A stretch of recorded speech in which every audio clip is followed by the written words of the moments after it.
আপনি ভাই এটা কত টাকা কেজি? 160 টাকা ভাইয়া। এটা 60 টাকা কেজি, আর এটা 80 টাকা কেজি। এটা শুধু 80 টাকা কেজি, আর এটা 160।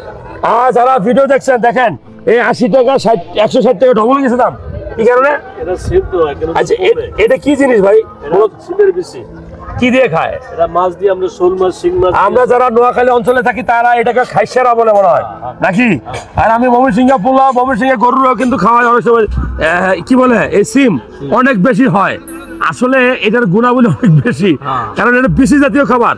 মনে রাখবেন, সিমের বিচি, কাঁঠালের বিচি, হ্যাঁ আপনার মিষ্টি কুমড়ার বিচি, তারপরে আপনার আনারের বিচি, তরমুজের বিচি, এগুলা পুরুষ মানুষের জন্য ভায়াগ্রার মতো কাজ করে, ন্যাচারাল ভায়াগ্রা। কারণ এই বিচিগুলো থেকে সবচেয়ে বেশি টেস্টোস্টেরন তৈরি হয় এবং ভালো কোলেস্টেরল তৈরি হয়।